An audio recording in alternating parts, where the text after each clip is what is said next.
So I think now is a list of all the major political parties. Yep.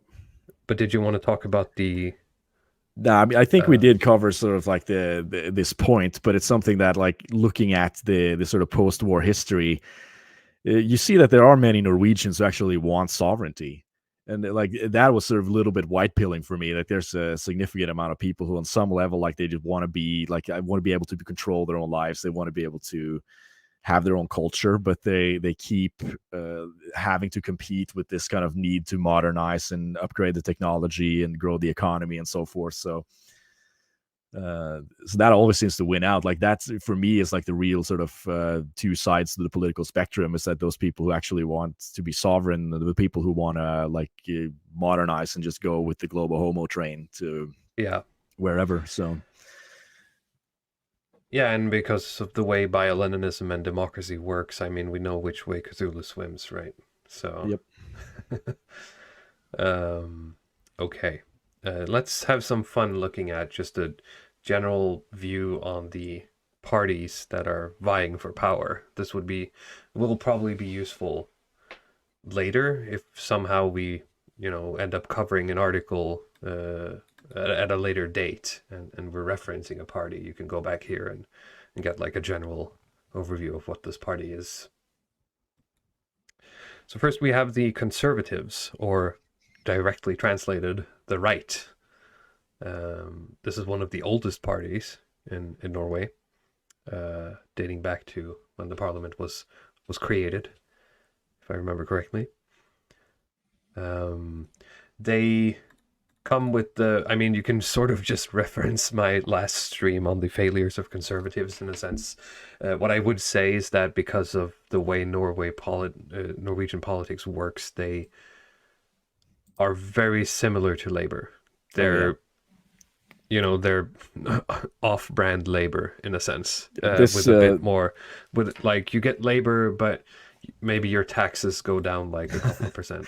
oh yeah, my property tax went down 1% or something. Yeah, But that's what you get. They could have just renamed themselves to like the globalists or the managerials or something. I think that would be more appropriate. So there's yeah, no that's also been a ideological. thing I've Yeah. noticed the past two terms that they've had is that they've been very hungry for EU stuff.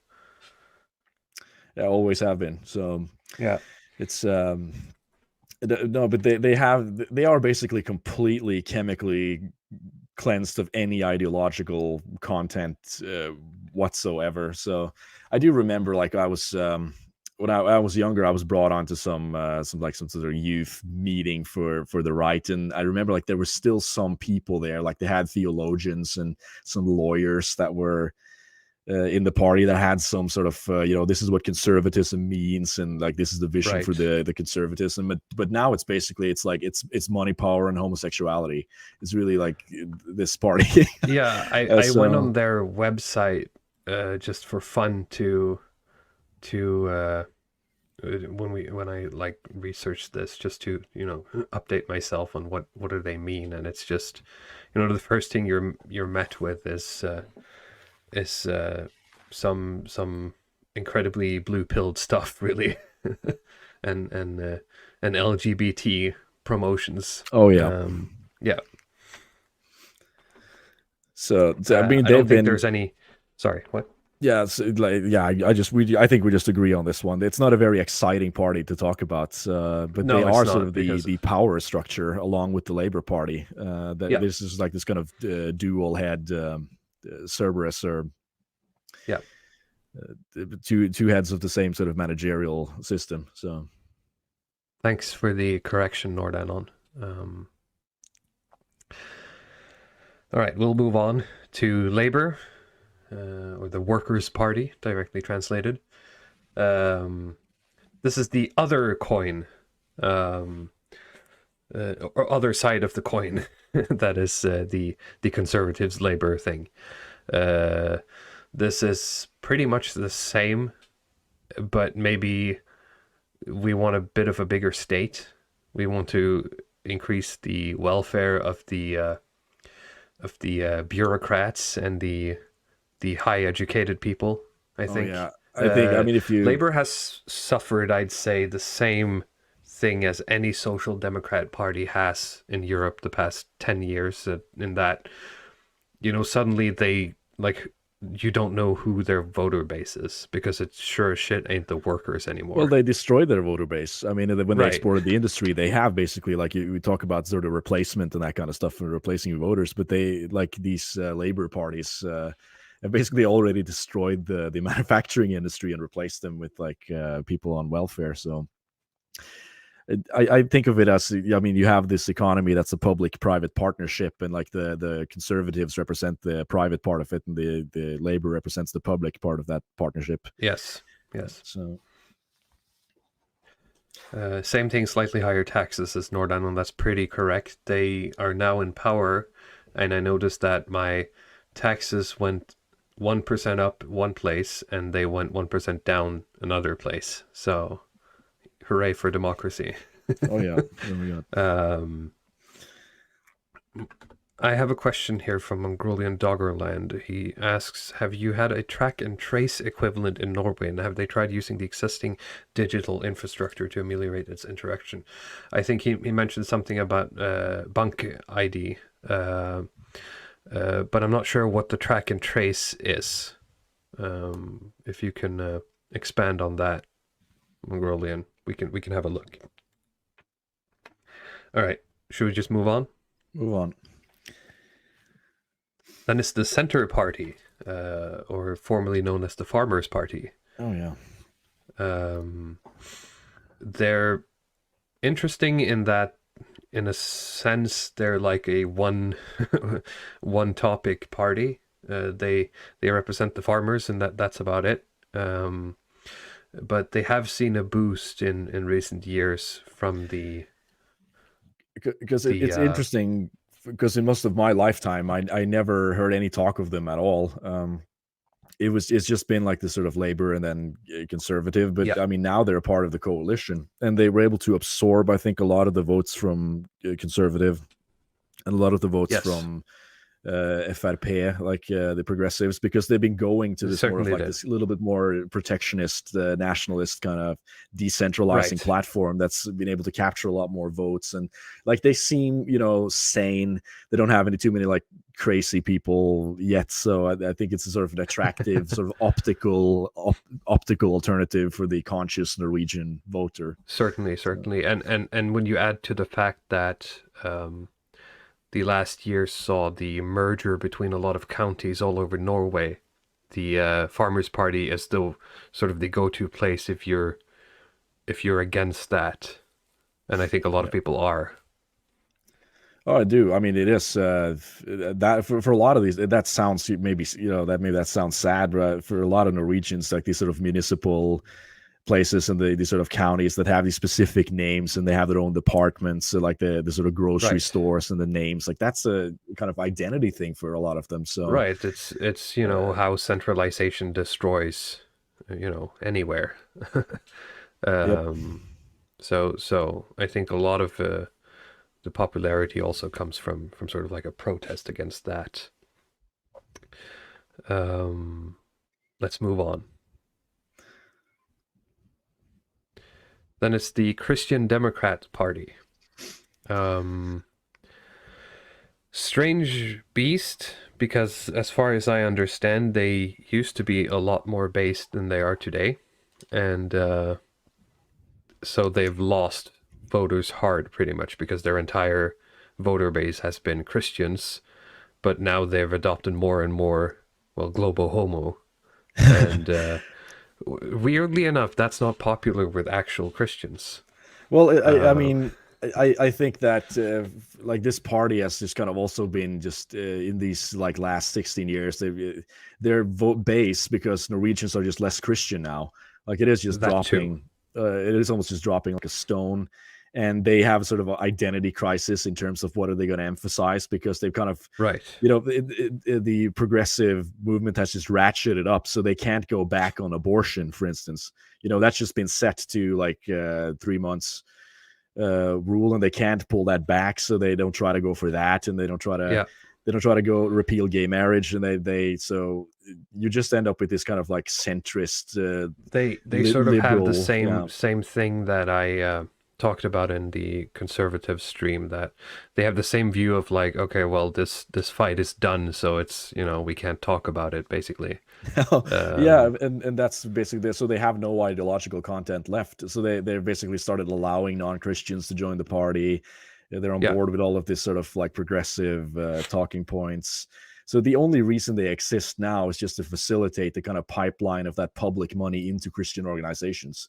That's the only reason I can see And like people are spending time in like this Gibbs for party. families, I Yeah. guess. If you have a child and you want to increase Gibbs, you can vote for these guys, but Which is not really bad, but it's not satisfying either. So yeah. the I mean, there was just no other way for this party than to kind of die just because they have the Christian tag on it. I think in the progressive sort of woke era, that's sort of bad enough that they just have an association to it, even though all of their ideological points are totally paused. It doesn't matter. Yeah. But I don't imagine that there's a lot of serious Christians in Norway, is it?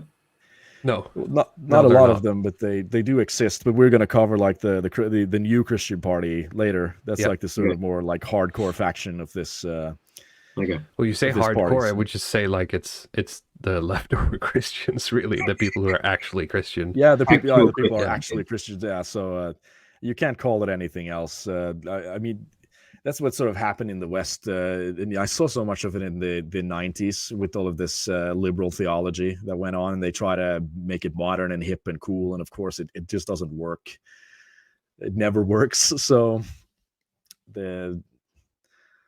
it is. I guess it's sad but predictable that they're just gonna disappear into obscurity. I don't see them ever making a comeback unless there's some radical change in Norway. So Right. Did you have any more commentary, Emil? No, it's just you talked about how they lost a lot of voters for moving away from Christian values, I guess. But I figured I can imagine they would think it's a smart move if there aren't many Christians to begin with. But, yeah, Right, and see- that's as I said, they've moved sort of to be more of a family party, Right. No, so I think channeling the it's- Christian stuff into like, oh, family values are important, etc. But it hasn't worked. We have something similar in Denmark, but that party hasn't been part of the parliament for quite some time now because nobody cares about it. and I mean the Norwegian sort of state church is completely paused. Like I mean, it's not state church anymore. It's been moved out of that system. Oh yes, But it's just completely paused, and I think like the people who are seriously involved with like the Norwegian Lutheran Church probably vote like further left parties. Like they probably don't think that this party is left enough, if that makes sense. probably So, yeah, Wow. that sounds crazy. that's but I mean, that's probably a stream for another time. But Yeah, that's I think that's a great topic. Actually, it's Yeah. there's a lot of lulls, a lot of laughs to be had there, Uh-huh. and some crying. All right, moving on. This is the I don't quite recall the proper English name for this. This is called the left, but I think it's just called the liberals in English. From way back when. This is also one of the OG ones, such as the conservatives. And they've done, they've always been the socially liberal party. But in modern politics, I don't think they really have a spot. For a little while, they occupied, to some extent, the libertarian arguments. But nowadays, when I look at their programming, it's mostly like green stuff. It's climate change stuff. Yeah, I think that The weed party legislation party, kind of, yeah. Yeah, it's like the for I think for a person like a Norwegian who is very high in the trait agreeableness, and you ask them what are you voting, like this is the Yeah. answer that they're gonna pick. Who like it's like the least disagreeable answer you could possibly give for a political opinion, because Right, it's it's just like, we're just gonna Aside keep from all of not the, voting, this is what you can do. yeah, like- but I just have a little point on this. Like, so they're just like the green quadrant in the political compass. So what I really like, I'm explaining it in a way that they're sort of a very innocuous party, right? People just, oh, I'm voting Venstre, and they that's just very nice because we're just going to keep the entire system we have now. We're going to have a little bit more school choice, and maybe they'll go on the forefront of some of these social issues. The problem is now, like with the worldview that I have, I've begun to see this. A lot of the ground that they're plowing is actually quite malicious, because this party is usually the first that will talk about drug reform or assisted suicide, or like gender reassignment surgery or something like that. I was going to mention that, yeah. Yeah, so they're like the first who are going to bring up that point, and then just like try to spearhead a lot of this stuff. And like with all of these changes now, we could go into that later, but like they sort of changed the laws around gender reassignment surgery in Norway to the point where it's like you can just, if you're over 16, you can just go and ask to have one, and they'll just give you one. You don't have to prove that you're sane or anything like that. So wait, did they change that? I thought you had to like jump to like a couple of hoops no, at least. There was, I think, previously you had like a 6-month wait time that you'd ask for it, and that okay, in 6 months. I mean, are you sure? Do you still want to do it? And so that was the law, and now they just changed it. Like there's nothing like that. So the amount of people like per year who did gender reassignment went up from like 50 to 700, and that is probably like 650 people who would have regretted having that surgery to begin with. And so what is the solution for these people? Because they end up having like massive, high suicide rates. So well, okay, Venstre's solution is that they're gonna, okay, we'll just legalize some drugs and you can take that to take your head off the pain. And if that doesn't work, we're working on assisted suicide as like the next step. So I just sort of think of this a combo. Yeah, I think of this as just like this kind of like death assembly line. Maybe that's just like the kind of paranoid fantasy I have, but I don't think they're that innocuous, really. But not very interesting. Otherwise, is it a big party? This one? No. They're usually around the like 4%. So, but the way you frame it there, Ludwig, makes me think that these serve like a, they push the Overton window for at the benefit of the other parties. They're sort of like useful idiots in that regard. It's funny because we have a party named Venstre as well, and they're like the main center right party, and they're kind of liberal too, but they usually form coalitions with more conservative groups. But so they're a big party here, right? But they might. So they would be the conservatives, basically. Right, except they're not really conservative. They're more liberal than anything else. They just work with conservatives, so they kind of have to play ball. Right. And that's been sort of the case in the past for this party as well. They have been part of some of the governments that were led by the conservatives and further right parties, but they haven't been a big influence. All right, moving on. The Socialist Left. For those who think that Labour isn't left enough, I suppose, and want more Gibbs. Yeah, it is kind of the just main like SJW party, if we can still use that word. It is just like Labour for women, I think. If like Labour on estrogen, in a sense. It's not a very interesting party, but like they have a lot of this sort of, well, a little bit more of the feminist talking points. It's more concentrated in this party, but you don't hear a lot from them. So no, you could say that it's like Labour, but they've taken a couple of more cues from the Americanisms that are coming in terms of like climate change and feminism, etc., etc. They're not interesting in that sense, but they exist to pull Labour to the left, pretty much.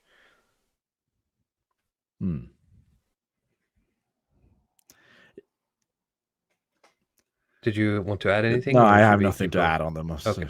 Next up is the Greens, who did rather well last election, but still couldn't make it over the marginal line. And this is, as Nordanon says, what Soyjacks and thoughts and hijabs vote for, and that is, if you're talking about the Greens, or are you talking about the Socialist Left? But yeah, well, the Greens, yeah, it's. I mean, you have to be like, you're either like a 20-year-old female student, or you're the guy trying to bang her, if you will, please, or you're like this old weed boomer who Yeah, the weed is boomers, like Extinction Rebellion type this type boomer. no, but I think the main demographic for them is like through urbanization. There's so many of the young people that are living in Oslo, and Yeah. they're just like the people who are living economically comfortable enough, who basically they don't have a car and they don't have children, they don't have a family, they don't have anything that's going to be impacted by a You'll lot of own these nothing policies. and you'll be happy. You own nothing and you'll be happy, and they're going to vote for them. And they had a lot more support. I noticed in the beginning, of the media is just up their asses all the time. But the problem is that now, because of we've gone through this kind of neoliberal phase, there's so many of these Norwegian boomers that are so decadent. And I don't mean that like they should be environmentalists, but how are you gonna just be able to make the population stand these kind of green policies where they're basically cutting back on their luxuries, that they're cutting back on their lifestyles, and they don't want that. Like they're so spoiled and they're so used to having like multiple cars and the cabin with 3 bathrooms.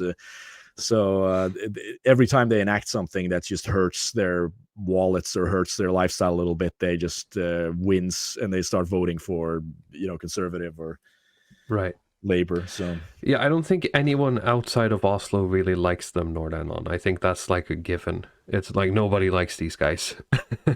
They're here to take away your stuff. It's purely ideological. They want to shut down the oil industry, but they don't really have a plan for how are we going to transition. It's I don't know. It's, as I said, the only way I can see you voting for it is if you're like a 20-year-old female student who think you know how the world works, or you're the guy trying to bang her.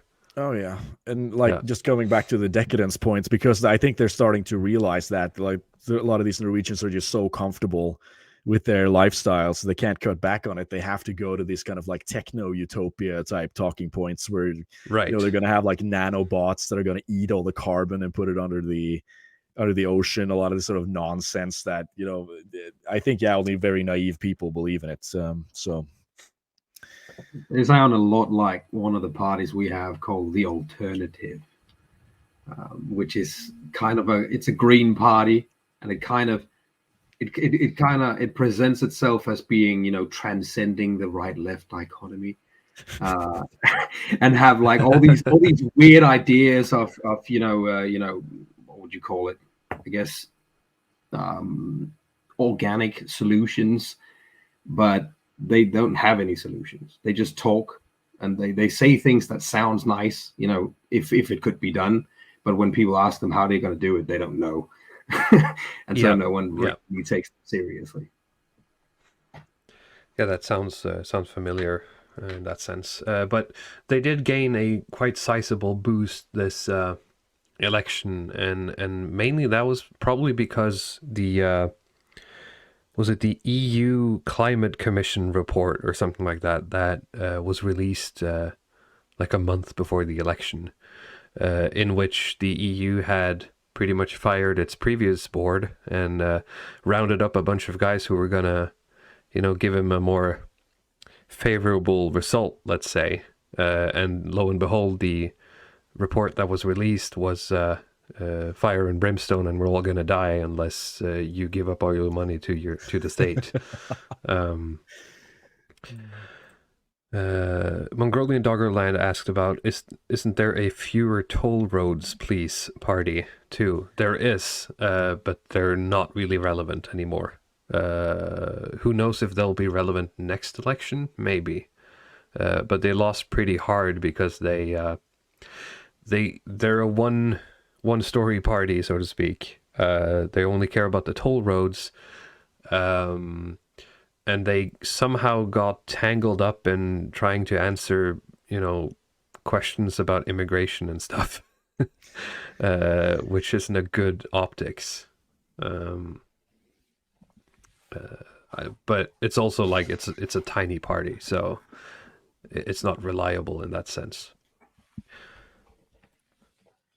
Then it's the Reds, or the commies, basically, without explicitly being commies. This probably owes a little bit to the past, as you talked about, Ludwig, with Labour sort of being hard against communists in the past. They've been hesitant, let's put it that way, to outright call themselves commies, but that's what they are, and that's how they act. Yeah, you had like the original NKP party. They still exist. We could get to them later, but it's really just like this super old people. But the NKP split off into like many different factions. Like you had a sort of like these different Maoists and syndicalists and all these sort of weird sort of socialist ideologies, and they all basically merged to what was first like the Røde Valgalliance, Red Election Alliance, and then it just became Reds. So yeah, but they did really well in this election. Actually, they got above 4%, and they actually, I mean, they weren't able to form a coalition, but they did a really good campaign. Like, I mean, I don't really like they did really well them, but I mean, just talking from people I know who work in education, like they hit it really hard in terms of like trying to target teachers. In essence, No. they're picking up the Labour voters that Labour is losing. I think Yeah. they're bleeding over to the Socialist Left and the Reds, in the same way that the Conservatives and the Progress Party, we'll get to them in a second, have been bleeding to the Centre Party. Oh yeah, but I mean, I think and feminism as well. Nordan, they're heavy into feminism. I think if you This are is- like Yeah, this is like if you're like a menstrual blood communism feminist, this is your party. But I think the people guys, they picked up for this election is like say you're like a single mom and you live in Oslo and you have like this kind of job, you work in a kindergarten or something, and you just can't make rent payments because they keep jacking them up. Like they won over a lot of those people because I think there's so many who are just kind of, even though they live in a rich country, they're kind of just living on the margins because they have to live in expensive areas and they can't make rent payments. So like these kind we'll of continue that, but yeah, sorry, I cut you off. no problem. That was it. So Oh, okay. I thought I was just gonna say, Emil, you had a comment. no, I was just going to ask. So, if this is the most left party you have, Yes. Well, there are some fringe parties, but in terms of like actual serious parties, yeah. relevant parties, this is as far left as you go. Yeah. Okay. Um. I'm just trying to compare to what we got going on. Of course. Yeah. I will add Ludwig to the. There's always good money in printing a story about, here's this mother who can't make rent payment and can't buy shoes for her kids, but you have to, when you start, unfortunately evolution has given me a pattern seeking brain and I never see a father in the picture. And there are these kind of like this, I have this like mental checklist every time there's any kind of like woe is me article about this, and it's like the father is gone, you're living in the middle of Oslo, you have a shitty job, right? It's like when where in this article will the personal accountability show I'm up? not. And of course it never I does. I don't feel bad for them in that sense, but there is like, okay, maybe a little bit, because they have been misled, in my opinion. Like they have been sort of told that you should, it's so cool, like we have to urbanize and save the environments. They have to move into Oslo and pay these like massive rents when they could just be living in some district, in some sort of local community and live cheaper. And I think also like a lot of the reasons why these women are kind of like single moms is because of the narrative that they've been fed. So, yes, and the reliance on the state makes it possible. But I think they are trapped in a sense. So oh yes, and also there's there's a cultural aspect to this too, and a societal aspect, and a lot of this could be avoided if you have strong families, if you have strong communities that watch out for each other, if you have, well, to use an academic agentism, if you have a Trumpton, you have a support structure, or as Sargon puts it, if you have a dad, actually, you won't end up in this situation, right? Or if you do, you'll at least have a proper support structure. Oh yeah, and they could just move out of Oslo. So That too. Okay, that is an let's interesting keep moving. discussion, but I have nothing else on this party. So the Progress Party. Oh yeah. This is the fun stuff. So this is basically like they could just be named Norwegian Containment. So like they are like it means like Progress Party. They are like this sort of liberal conservative like based liberal party apparently, but they don't. So they're critical of immigration and they want to cut taxes. And in Norway, in terms of the Overton window, this is as far right you can go. You're going to be looked down upon, and you're seen as sort of low class, like you're sort of unintellectual, kind of a moron politically, and you're very selfish if you vote for this party. And it is basically you hate immigrants party, you know. But it is just pure containment. They just deliver rhetoric. They don't actually do anything, and they've sort of failed at even delivering the rhetoric lately. I think that's where they've been losing people because they're like, oh well, we don't want to talk about. Oh, I don't want to talk about national conservatism. You know, that sounds a little bit too much like mid-century German ideology. That's the issue they're running into when they actually want to do something about things. They get, you know. See, I'm just going to send you. I forgot one thing. I'm going to put a picture in your Telegram. You can put it in the private chat if you don't mind. Put it in. Yeah, see is that possible? I can just drag and drop it. Well, you can. Is it okay? Try to see how that works. How big is this party? It depends. It was larger the last election, and it ended up in a coalition, or for 2 terms, it's been in a coalition government with the Conservatives, which in the beginning actually worked out quite well because the Progress Party could have the reins on stuff like immigration. And if nothing else, thank God they did when the immigration crisis was going on, because otherwise this would have been a lot worse than it was. That being said, it's not, you know, it's still not good. They sound a lot like the party Dansk Folkeparti, which is like Danish People's Party. Yep. But we recently got a new, very right-wing party called New Borgerlige. I don't know how you say it, like new right, I guess. And both of those parties are like no parties. Like if you vote for them, you're an evil.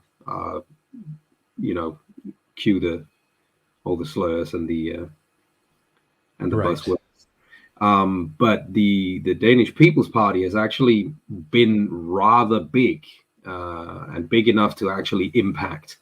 And because they focus mainly on immigration, they've actually managed to help keep Denmark, at least compared to the rest of Europe, very closed.